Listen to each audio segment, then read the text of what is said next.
Okay, we're going to be in South America, and not just there, we're going to be in Peru of South America, is where we're actually going to be.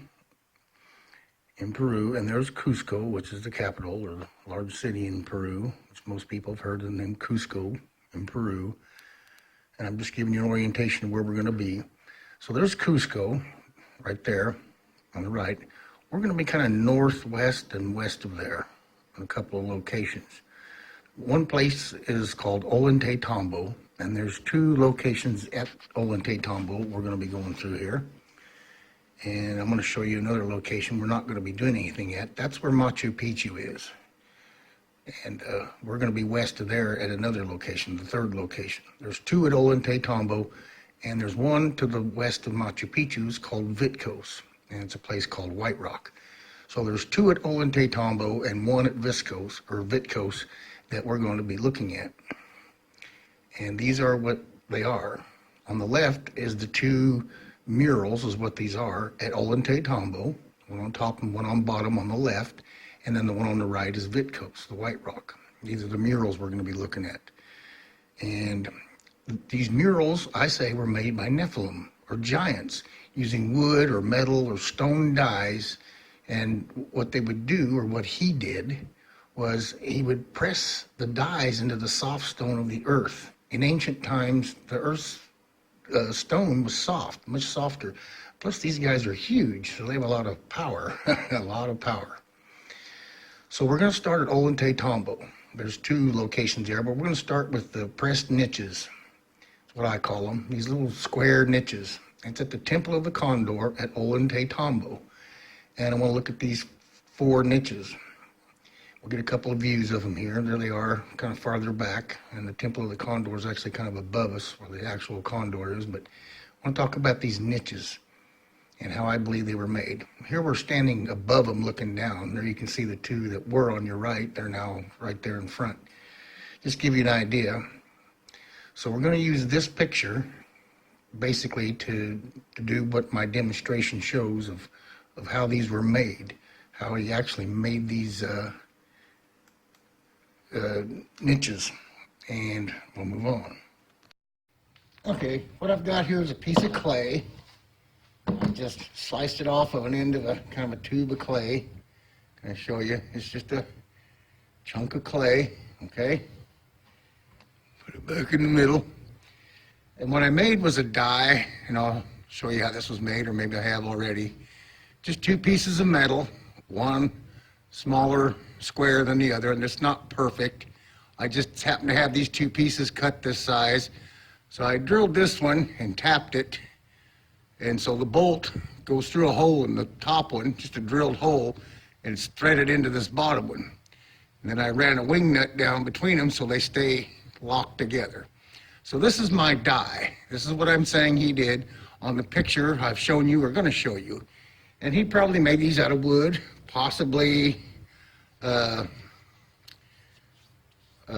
or copper. You know, I don't know what he might have used exactly. I have no idea. But these are just steel. And I'm going to try and duplicate what he did in that wall.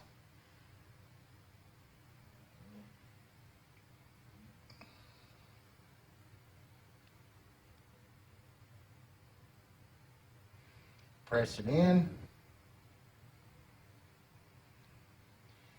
And I didn't put any kind of,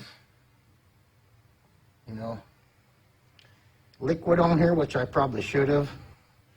Any kind of a, I don't know what you'd call it, a lubricant, but just something to give this a little bit of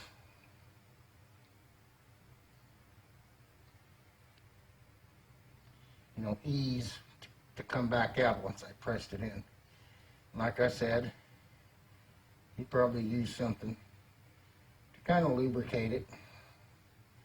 But I think the material he had was a little different than this. But I think he had two of these on one jig. It's just one piece of wood that he notched out, with a big notch thin, a smaller notch thicker, and those are the results he got. Look at that. I mean, I can hold this up or move the camera. Either one. I mean, this isn't perfect. This one kind of mashed up when I pulled it out, but you see,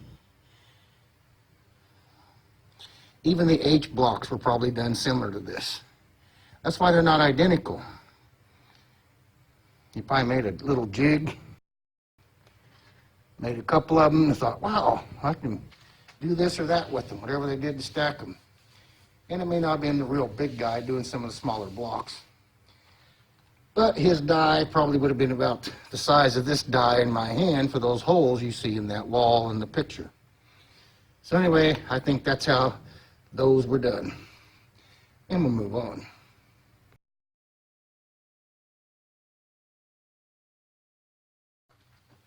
Okay, this is my second attempt at this, like I showed, or maybe I didn't. I just got 2 blocks of steel here. He carved this shape out of wood, and he probably had carved a handle on it. I'm going to try and show I'm going to try and replicate what I see on the side of that rock mountain with this. So I'm going to dip it in water, and I'm going to try and do what he did. A little water on it, set it in there, and press it down.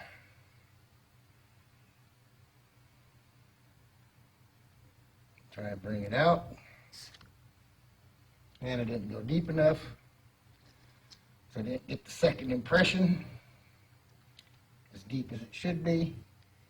And I think his stuff was a little more, gritty than what clay is, but I think it meshed around much like clay does. And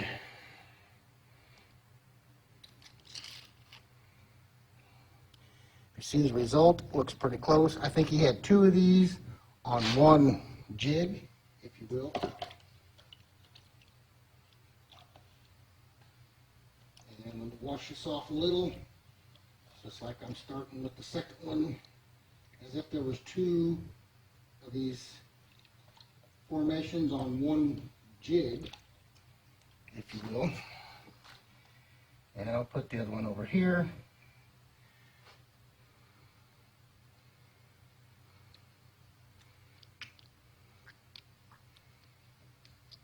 Press it down, get it in there good.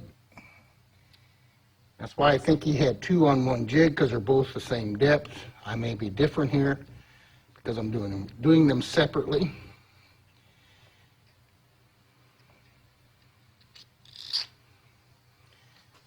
So if you look at I'm not going to pick the clay up because it'll probably, you see the shapes? They're there. Like I said, this stuff was more like concrete than clay, but it was malleable as clay. I think that's how he did them.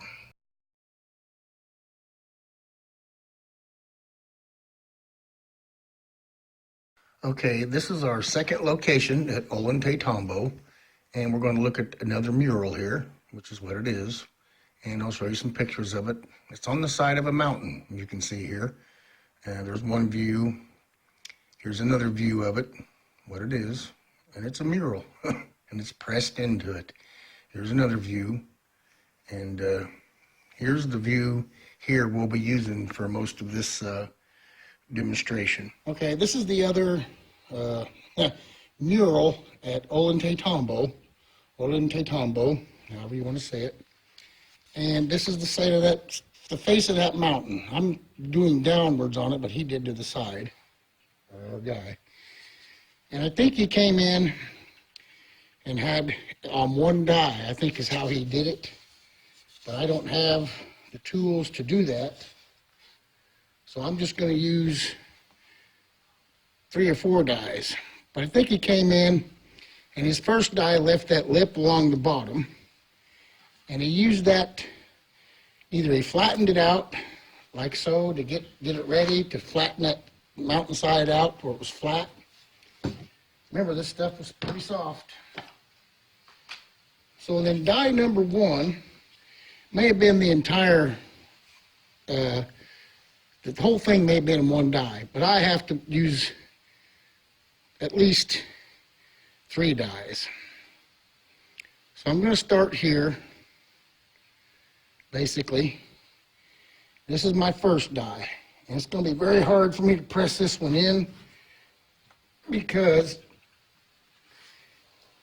the clay is kind of cold.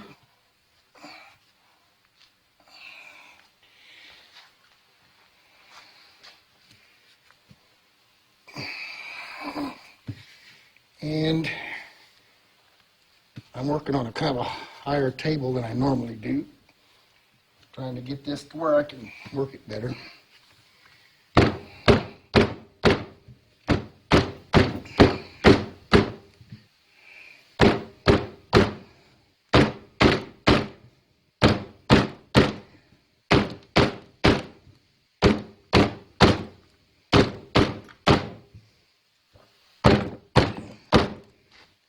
Remember, this guy's got the strength of 100 men. So if you notice, I've got my little knobs here. They're not as long as they should be. I can't get the pressure on there I need to. I can't get above it because I got the camera in the way. So there's our main knobs with our main projection. With the second die, and it starts about here, and he pressed it in more so on the top than on the bottom.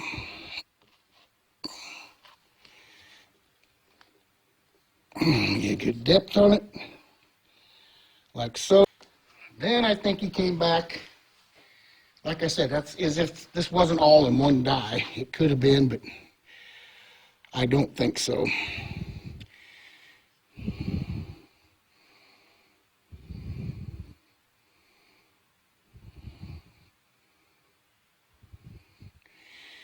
And then he came back with this one about right here,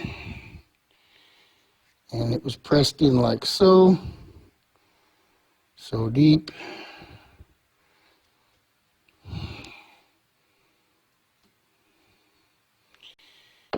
And he left a little more of a lip there on this side where I didn't. I could make one, but it'll just mess up my corners. And like I said, he may have had one die out of this. I don't know for sure. I'm just going to draw these in to show where he may have made it with a single die. If you notice right between these two notches, down here on this little piece he let stick in the back of this, it's a little thicker on this end. Actually all the way across like it is here, if you see. And my dies aren't perfect. There's a V-notch here, right about there. And it's notched like I say, it's lightning, plasma. Comes into this little nub, and then you'll notice the nub kind of comes over, veers down, goes up, and there's another notch over here. And I'm not sure what this notch meant, another little volt of plasma or something, but it's not near as deep as this one. This one's quite deep. And like I said, this should be sticking up a little more. I'm using 3 dies. I think he may have used 1. We're in South America, and we're in Peru. There's Cusco, but we're going to be northwest of Cusco at a location called Vitkos. And we're going to be at a location there called White Rock. And it's got other names, but most people know it by White Rock. And I'm just going to give you a look at it. It's a pictograph mural is what this is. He's telling a story. It's not a quarry. He's telling a story here, but I want to show you how he made it. And it was made by Nephilim, at least one. So here's a guy there walking up them stairs. You can see how big this wall is. And there's another guy kind of standing on top of those little stairs. And I've explained what they are in the previous. But remember, proportionately, the size of my hands on my wooden dies here are the same size as the Nephilim, his hands would have been on his dies. It's the same. And here we go. Okay, I'm going to try the experiment again, but I'm using 3 dyes this time. I've got my top dye, which I think he made for the top part of it, my center dye, and then I've got a lower dye. And our guy was smart enough to know you had to reverse things just like you do with a mold or anything else, because he came from Egypt and he knew all this stuff, because he was doing it over there before he wound up here in South America. So what I'm going to do is start with my center dye. And what I'm going to do on that is line it up where I believe it's going to work out the best. And I'm going to press it in.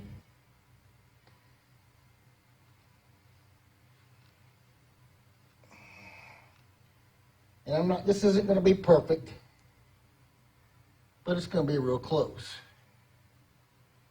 And let me go a little deeper to get some depth on my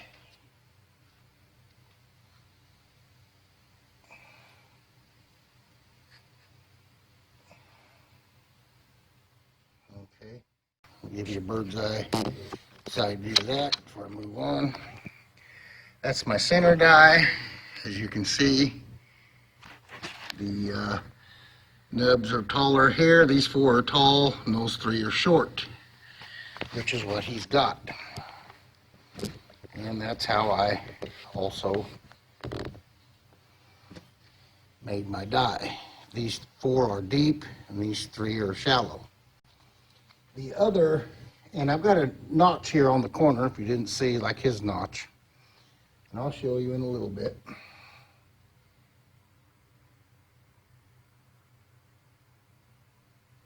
And second dye, press it in good.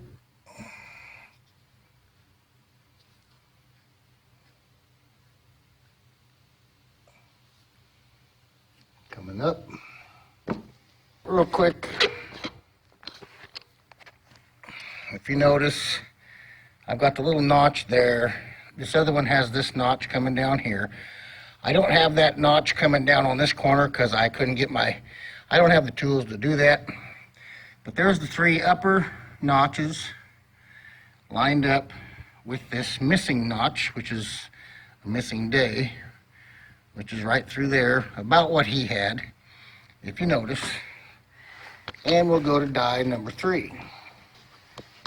And I have to line this up just right.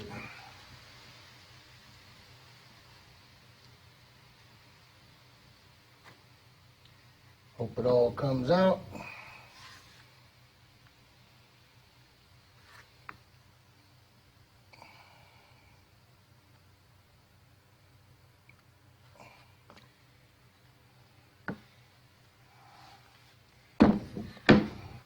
My third dye didn't come out exactly like I wanted it to, because I had to make it real shallow. If you see that, it's just a 1/4 inch thick because I don't have the tools to, go down that deep in a 2x4 like I did these.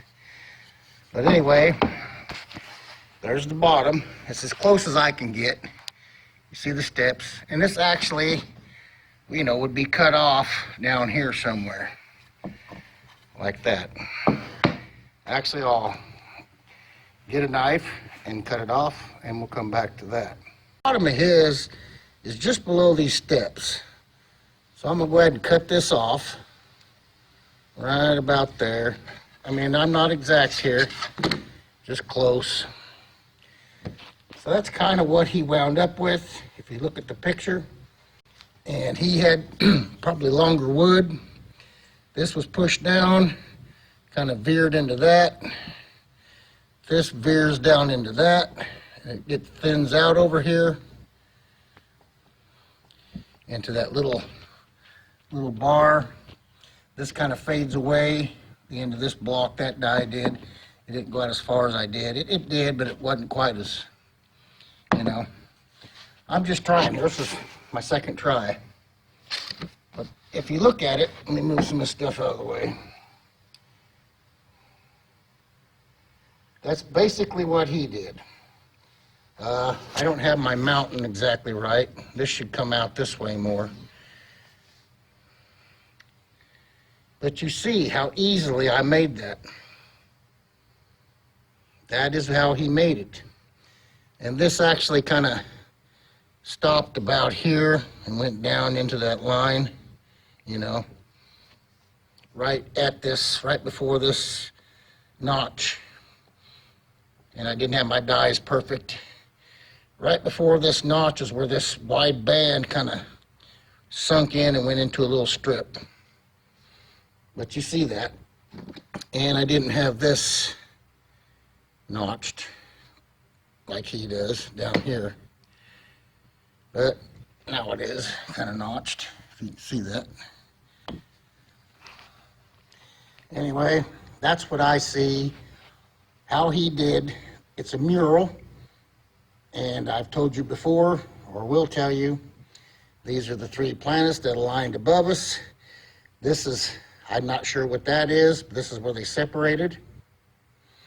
This is a timeline, short day, short day, short day, short day, or long day, long day, long day, long day, longer days. In between here, there is no day, if you notice. 1, 2, 3, 4, 5, 6, 7, but there was no day there, so it's still 7 days, it just stopped. That's when the Earth got hit by something, right here. And right before that, we got a little bit, then it stepped down. Anyway, I may comment some more with this, but that's what I wound up with. And we'll move on.